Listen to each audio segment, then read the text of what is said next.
Salut toi, avant qu'on commence à parler de She-Hulk, faut que je t'informe d'un truc. Euh, le micro il est pas branché durant tout le long de la vidéo parce que j'ai complètement oublié de le brancher. Voilà, je suis un petit peu débile. Bon, ça change rien à la vidéo, je te laisse, bon Je visionnage. sais, le MCU est un petit peu à la ramasse, voire totalement à la ramasse au niveau des séries, mais là ça devient totalement intolérable. She-Hulk est le nouveau show télévisé Marvel mettant en scène la cousine du célèbre Bruce Banner qui elle aussi va désormais devenir une Hulk. On va donc la suivre à travers une épopée soi-disant judiciaire et sa nouvelle vie de super-héroïne et puis c'est quoi ça? Vie de super-héroïne, mais quelle connerie que c'est quoi. À aucun moment j'ai une héroïne devant moi et encore moins une super. Vraiment, c'est n'importe quoi.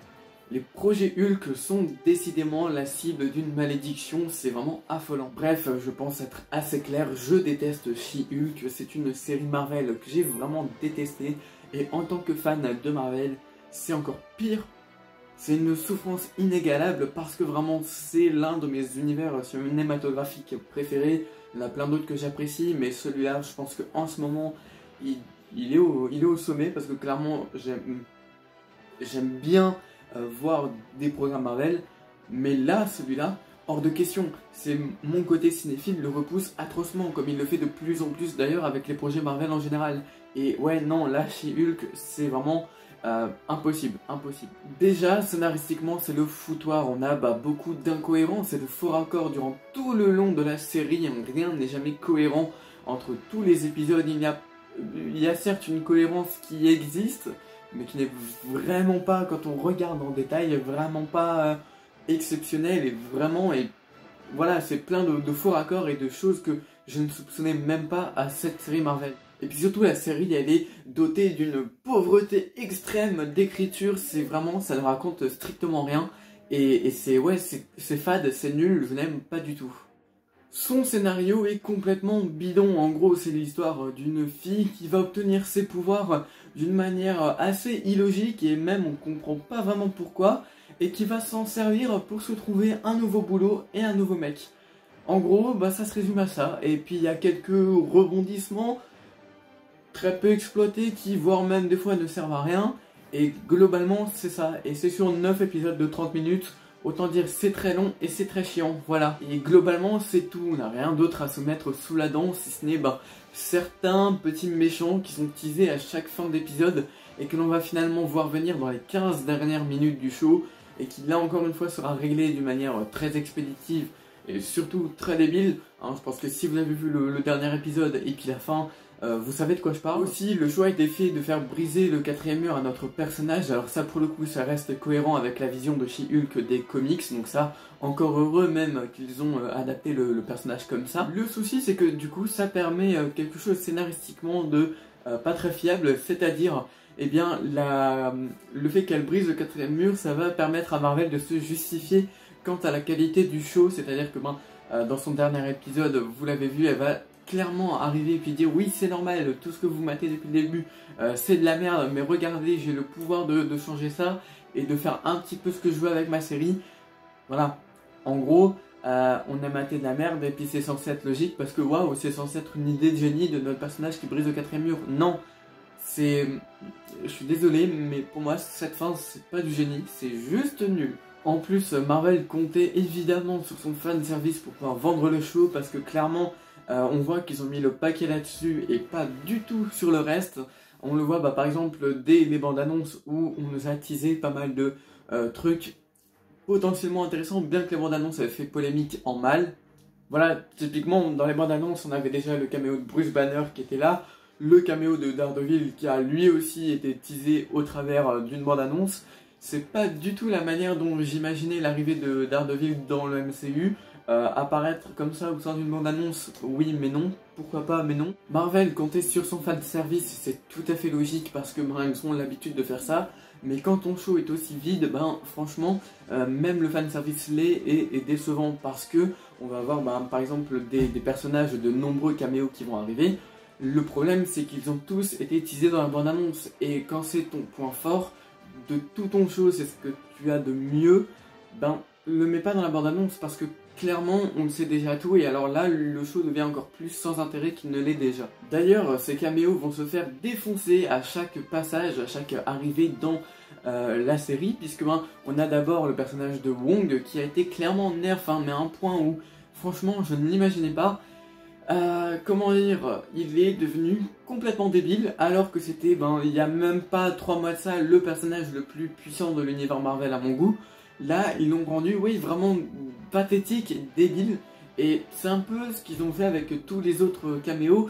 L'Abomination, typiquement, c'est pareil. On n'a pas du tout envie de le revoir. Déjà, de base, faire revenir l'Abomination dans Shang-Chi, pourquoi pas, mais c'était pas un personnage qui intéressait le plus les fans. Donc en vrai, si c'est pour le faire revenir et puis le débiliser à ce point comme il est là finalement, ouais, non. Quel autre personnage a été complètement démystifié? Daredevil. Daredevil, c'est clairement le personnage qui est arrivé au sein du MCU à travers Spider-Man No Way Home et qui revient cette fois-ci en costume en tant que super-héros dans She-Hulk. Là aussi, j'ai l'impression que le personnage il est fade, il est creux, il ne ressemble en rien au celui de la série Netflix. Et en plus de ça, ils l'ont rendu complètement nul et complètement débile, comme tous les autres caméos.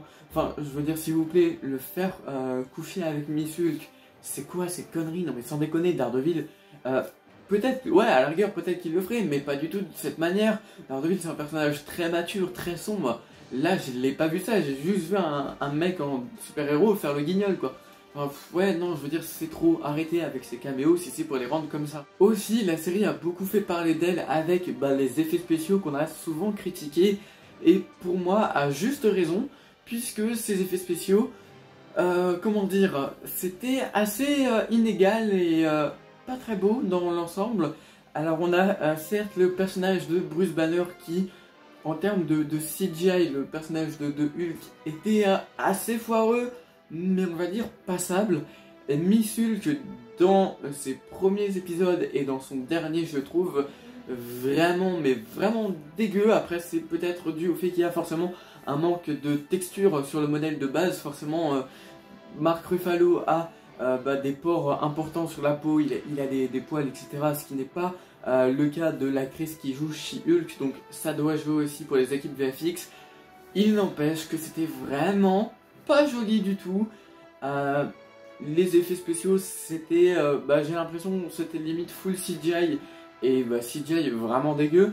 Alors, pour moi, honnêtement, il y a certaines CGI dans Moon Knight qui étaient pires que dans She-Hulk, mais She-Hulk, ça représente ton personnage principal est en CGI, et le voir tout le temps, ça devient affreux en fait. Donc, en vrai, je sais pas pourquoi on a autant taclé She-Hulk sur ses effets spéciaux, qui oui, ok, méritent d'être taclés, mais on n'a pas taclé autant Moon Knight pour ça, donc voilà, c'est assez, ouais, je pense que voilà, en termes d'effets spéciaux et les séries Marvel, ça fait pas bon ménage. Enfin voilà, globalement, c'est tout ce que je retiens de cette série She-Hulk, je l'aurais très certainement oublié d'ici 2 semaines, sachant qu'en plus de ça, je regarde pas énormément de séries, donc en vrai, ouais, je l'aurais très vite oublié, c'était très mauvais en tant que fan du MCU.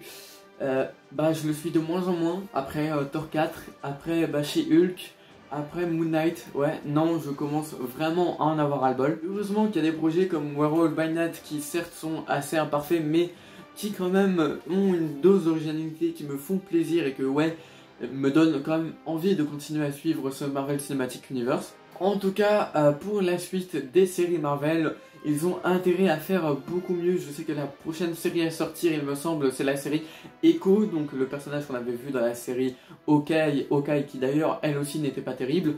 Donc voilà, j'espère qu'ils feront quelque chose d'intéressant avec cette série Echo. Sinon, plus tard, on aura Daredevil, que j'ai honnêtement très hâte de voir si le personnage change. Mais voilà, sinon, globalement, les séries Marvel, ça ne m'intéresse plus vraiment. Donc voilà, vous avez compris ce que je pense de She-Hulk. N'hésitez pas à me donner votre avis dans l'espace commentaire concernant la série et ma vidéo. Au passage, ça me permet de m'améliorer, donc c'est toujours ça de prix. N'hésitez pas aussi à vous abonner si cette critique vous a plu, à mettre le petit pouce bleu, mais je pense que vous connaissez à connaître la chanson. Nous, on se dit à très bientôt pour une nouvelle critique. C'était Hugo, ciao!